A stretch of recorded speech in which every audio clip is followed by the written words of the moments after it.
దీపావళికి సిద్ధమయ్యే ఉత్సాహం తారాస్థాయికి చేరుకుంటుంది.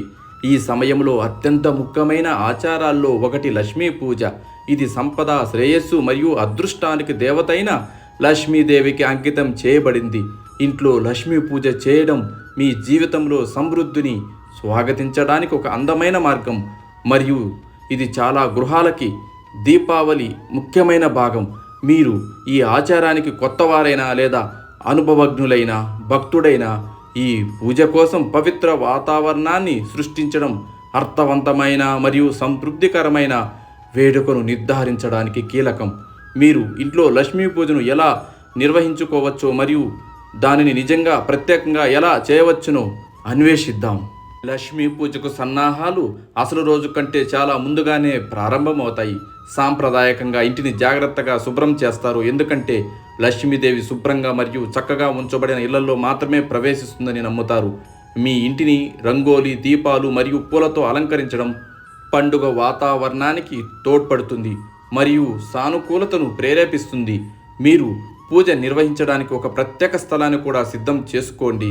పూజకు అవసరమైన వస్తువులు: బలిపీఠం మీద పరచడానికి శుభ్రమైన వస్త్రం, లక్ష్మీదేవి మరియు గణేశుడి విగ్రహాలు లేదా చిత్రాలు, సంపద మరియు శ్రేయస్సును సూచించే నాణేలు, స్థలాన్ని వెలిగించడానికి దీపాలు, తాజా పువ్వులు మరియు దండలు, దీపపు కర్రలు, కర్పూరం మరియు ధూపం, స్వీట్లు, పండ్లు మరియు గింజల వంటి సమర్పణలు, ఇత్తడి లేదా వెండి కలశం, తిలకం కోసం బియ్యం, పసుపు మరియు కుంకుమ.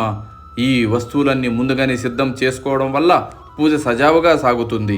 పూజలో మొదటగా అడ్డంకును తొలగించే గణేశుణ్ణి ప్రార్థించడం ద్వారా పూజను ప్రారంభించండి. ధూపం కర్ర వెలిగించి ఆయన విగ్రహం లేదా చిత్రానికి పువ్వులు సమర్పించండి.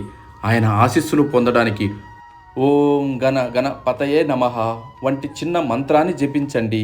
మీ పూజా మందిరం మధ్యలో లక్ష్మీ విగ్రహం లేదా చిత్రాన్ని ఉంచండి. దీపాలను వెలిగించి తాజా పువ్వులు, కుంకుమ మరియు బియ్యం దేవతకు సమర్పించండి. సంపదకు చిహ్నాలుగా వెండి లేదా బంగారు నాణేలను ఆమె పాదాల వద్ద ఉంచడం కూడా ఒక ఆచారం. శ్రేయస్సు మరియు ఆనందం కోసం ఆమె ఆశీర్వాదం పొందడానికి లక్ష్మీ మంత్రాన్ని జపించండి. ఓం శ్రీ మహాలక్ష్మియే నమః. ఏ హిందూ పూజలోనైనా అర్తి ఒక ముఖ్యమైన భాగం. దీపం లేదా కర్పూరం ఉపయోగించి శ్లోకాలు పాడుతూ లక్ష్మీదేవికి హారతి ఇవ్వాలి. పూజలోని ఈ భాగం చీకటిని తొలగించి మీ జీవితంలోకి కాంతి మరియు సానుకూలతను స్వాగతించడానికి సూచిస్తుంది. చివరగా బలిపీఠం ముందు నమస్కరించి మీకు మరియు మీ ప్రియమైన వారికి సంపద, విజయం మరియు ఆనందం కోసం లక్ష్మీదేవిని ఆశీర్వాదాలను కోరుకోండి. అమ్మ అనుగ్రహం మీకు తప్పకుండా లభిస్తుంది.